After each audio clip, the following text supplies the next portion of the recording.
Welcome back नाज़रीन। Break पर जाने से पहले हम गुफ्तगू कर रहे थे कि डीजी रेंजर्स ने क्या क्या बातें की। उनके मुताबिक जराइम पेशा अफराद सियासी जमातों के दफातर में पनाह लेते हैं और सियासी झंडे इस्तेमाल करते हैं, जबकि सियासी जमातों ने अस्करी विंग भी बना रखे हैं। और ये वो बातें हैं जो उन्होंने कलमबंद कराई हैं सुप्रीम कोर्ट के सामने। मेरा सवाल यहाँ पर इफ्तिखार गिलानी साहब से। इफ्तिखार साहब, जजेस की तकर्रुरी का जो पॉइंट ऑफ व्यू लेके बात हो रही थी कि 2 साल से वो तकर्रुरी नहीं हुई थी, अब जब चीफ जस्टिस साहब ने असखुद नोटिस लिया है तब जाकर तैनातियां हो रही हैं। क्यों हुकूमत ने इतना टाइम लिया कि आज वो केसेस जो इंसदादे दहशतगर्दी के हैं वो इतने लंबे पेंडिंग में चलते चले गए और यहाँ पर सिर्फ सियासी दुकानें चमकाई जा रही हैं? हमारा राब्ता शायद इफ्तिखार गिलानी साहब से मुनक़ता हो गया। मैं यही सवाल ख्वाजा नवीद अहमद साहब से करूंगी। सर, आपने मेरा सवाल सुना कि क्या वजह है कि तकर्रुरियों में इतना टाइम लगाया हुकूमत ने, और फिर तो जी कल वो कोर्ट में मैं मौजूद था तो जनाब जस्टिस सरमद जलाल उस्मानी साहब ने फौरन वहां राज फाश कर दिया।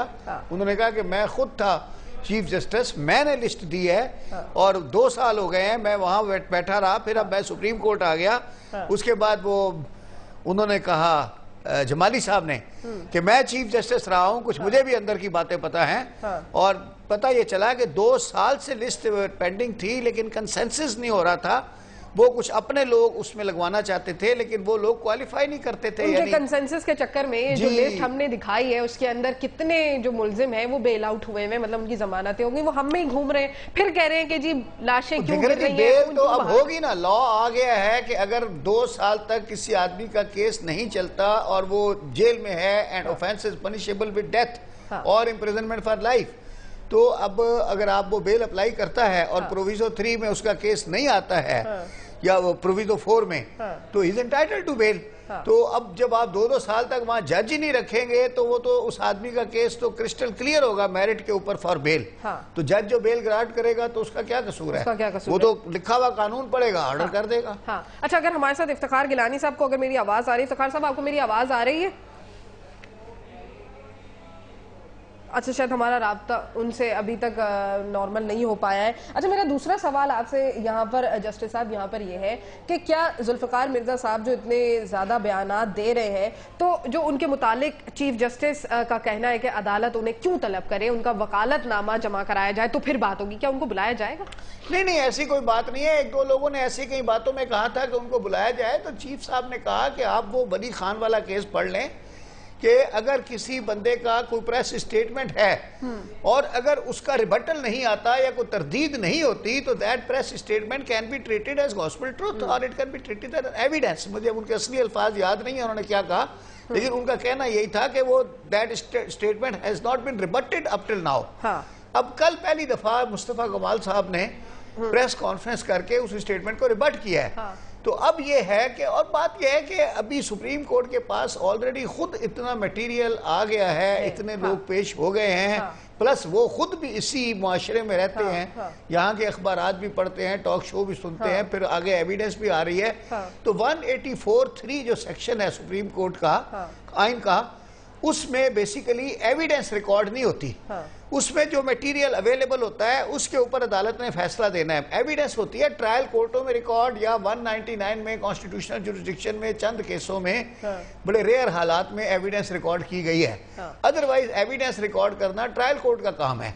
तो डॉक्टर मिर्जा साहब का को बयान रिकॉर्ड करने की अदालत को जरूरत नहीं है। बाकी अगर डॉक्टर साहब खुद ऑप्ट करें और वो आए तो I think nobody will refuse it. वो रिकॉर्ड तो बयान नहीं करेंगे लेकिन दे विल हियर हिम।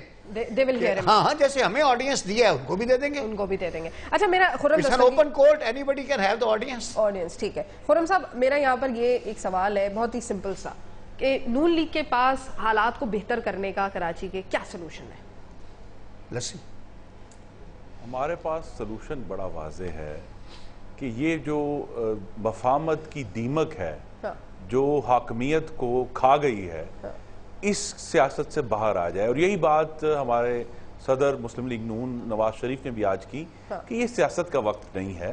आपने अगर हाकमियत करनी है और समझ आ रहा है कि मामला इस हद तक खराब हो गया कि मफामत के नाम पर या तो आप मुनाफकत कर रहे हैं, कभी कभी मुखासमत पे उतर आते हैं, लेकिन असल मतलब कराची में मफामत का ये आया है कि अपने अपने हिस्से बांट लो और उस जगह पर अपना भत्ता लेना शुरू कर दो। जहां कहीं बाउंड्रीज पे क्लैश होगा वहां कराची में लाशें गिरेंगी और यह मफामत है।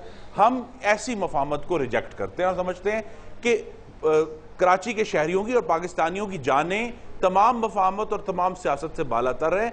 और इसका हल यही है कि जहां सदर आसिफ अली जरदारी और सदर गिलानी अपनी उस गफलत की नींद से बाहर आए और इस बात का फैसला कर लें कि हमने जो पाकिस्तानियों की जान और माल की हिफाजत की जिम्मेदारी उठाई है हालफ लेते हुए, हम उस जिम्मेदारी को पूरा करेंगे। नून लीग तो सिर्फ उन हुकूमत के जो एक्शंस हैं उनको अपोज करेगी। नून लीग बार बार जो है ये तमाम जो हम कहते हैं कि इम्पार्शल वहां होना चाहिए हिसाब जुडिशरी का भी और गवर्नेंस का भी, हम तो ये सोल्यूशन दे रहे हैं। इस मामले में वहां गए भी हैं, दोबारा भी जाएंगे, लेकिन जो होल है, जो वैक्यूम है, वो उन्होंने खुद ही पुर करना है। जो हजरात दो इस्लामाबाद में हुकूमत के मरकज में इस वक्त ख्वाब गफलत का शिकार है या वहां बैठकर एक तमाशा देख रहे हैं कराची का। देखिए, मैं सुप्रीम कोर्ट का सुओ मोटो क्यों आया है? वो इसलिए आया है कि वो लोग, वो एग्जीक्यूटिव अथॉरिटी जिसने इस मामले को हैंडल करना था, एडमिनिस्ट्रेट करना था, लॉ को एनफोर्स करना था, जब वो एग्जीक्यूटिव अथॉरिटी मौजूद नहीं है, वो काम करने के लिए तैयार नहीं है, तो फिर सुप्रीम कोर्ट को आना पड़ा है। ये पाकिस्तान की गवर्नेंस के लिए, पाकिस्तान की आईनी हुकूमत के लिए कोई अच्छी जो प्रेसिडेंट ही क्रिएट हो रहे कि सुप्रीम कोर्ट वहां आए जहां हुकूमत जो है वो किसी भी वजह से अपने जाती सियासी फायदे की बुनियाद पर जो है वहां काम करने से कासिर नजर आए और मफलूज और मफरूर नजर आए।